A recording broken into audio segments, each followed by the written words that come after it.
नमस्कार, मैं हूं संजीवनी चौधरी और आप देख रहे हैं TV7 न्यूज हिंदी। आज फिर हमारे साथ मौजूद है doctor Anand Shukla, general physician, Subharti medical college से। हम फिर बात करेंगे कैंसर पर। सर, सबसे पहले आपका हमारे चैनल में स्वागत है जी। बहुत बहुत धन्यवाद संजीवनी जी, और बहुत ही अच्छा डिस्कशन है, इस पे चर्चा शुरू करें जी। सर, आपका प्रोग्राम जम्मू कश्मीर में बहुत ज्यादा देखा जाता है। जम्मू कश्मीर से हमारे पास कॉल आई है और कैंसर की रिपोर्ट आई है जो आपसे मिलना चाहते हैं।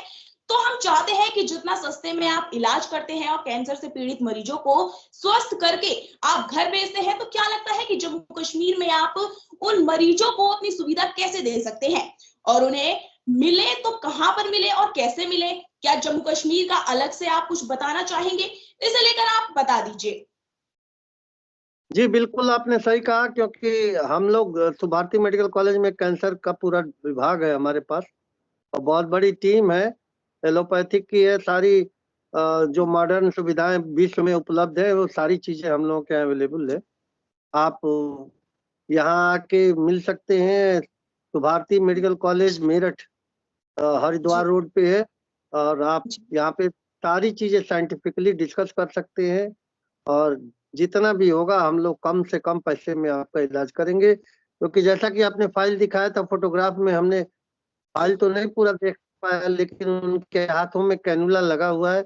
इसका मतलब है कि पार्शियली ट्रीटेड है, और क्या क्या ट्रीटमेंट लिए हैं, कैसे लिए हैं, उसके बारे में हमें जानकारी दें, फिर हम आपका आगे बढ़ाएंगे काम।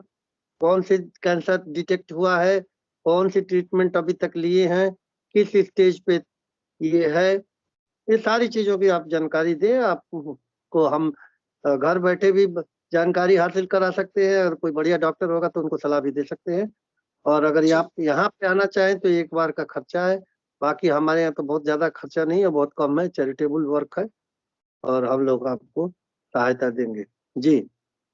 जी सर, हम आपसे एक पर्सनल सवाल पूछना चाहते हैं कि आपने कैंसर का डॉक्टर बनने के लिए कैसे निर्णय लिया? कैंसर विशेषज्ञ बनने के लिए आपने क्या सोचा था?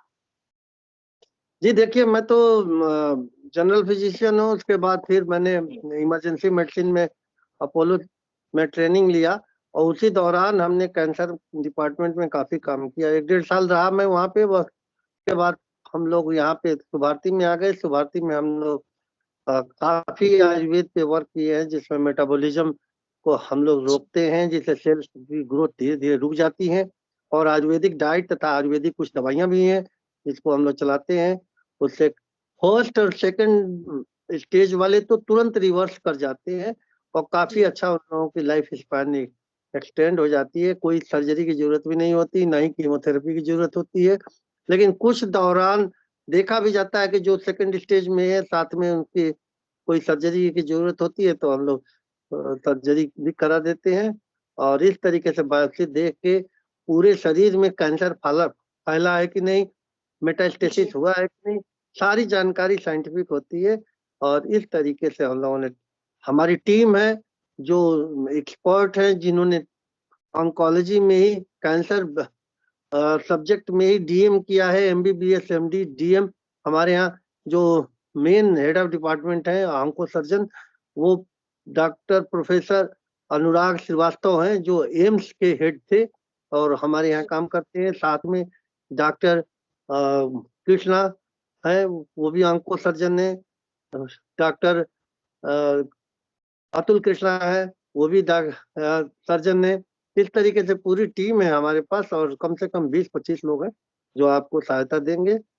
रही बात ट्रीटमेंट की और दूर की थेरेपी के बारे में, तो हम आपको आप बता सकते हैं क्या क्या करें, कैसे करें, और इस तरीके से जानकारी आप घर बैठे मिल सकती है मुफ्त की। जो अभी जिस चैनल से आप बात कर रहे हैं, इस पे आप अपने सारी रिपोर्ट भेजिए, वो रिपोर्ट मेरे पास आएगा, मैं आपको आंसर दूंगा। अपना फोन नंबर जरूर, व्हाट्सएप नंबर जरूर भेज दीजिएगा जी। सर, हम आपसे जानना चाहेंगे कैंसर क्या है और ये शरीर में विकसित कैसे होता है? देखिए, कैंसर जो है ये एक नॉर्मल चीज है, और एबनॉर्मल हो जाता है। जो नॉर्मल ग्रोथ है उसमें ग्रोथ बढ़ता ही जाता है, बढ़ता ही जाता है, बढ़ता ही जाता है, और उस पर कोई चेक नहीं होता, इनहिबिशन नहीं होता। उसमें ये देखा गया है कि सेल्स की में मॉडिफिकेशन हो गया है, और सेल्स की ग्रोथ रुक नहीं रही है। हर पार्ट में कहीं भी कैंसर हो सकता है, पूरे शरीर के कोई भी अंग में हो सकता है, माउथ में हो सकता है, आइज में हो सकता है, लंग्स में हो सकता है, साथ में इंटेस्टाइन में हो सकता है, कोलन में हो सकता है, स्किन का कैंसर है, बोन का कैंसर है, सेल्स का, ब्लड सेल्स का कैंसर है, हर तरीके का कैंसर है, जिसमें साइज का भी कई बार साइज भी बढ़ जाता है। फिर यही कई बार स्किन का कैंसर है जो लिम्फ नोड्स में बढ़ जाते हैं, वहां फैल जाते हैं। कई बार ये भी देखा गया है कि लोकल इन्फिल्ट्रेशन जो है, जैसे ब्रेस्ट का कैंसर है वो फैल गया चारों तरफ, लंग्स का कैंसर है वो चारों तरफ फैल गया, पूरे होल बॉडी में चला गया। इस तरीके से पेट स्कैन वगैरह हम लोग कराते हैं, बायोमार्कर पहले, सबसे पहले बायोमार्कर टेस्ट कराते हैं, सीटी स्कैन कराते हैं, एक्सरे कराते हैं। उसके बाद जो है पेट स्कैन अगर फैल गया है तो ये सारी चीजें हम लोग पूरी टीम मिल के डिस्कशन होता है, और डिस्कशन होने के बाद ये डिसाइड किया जाता है कि क्या क्या चीजें हैं।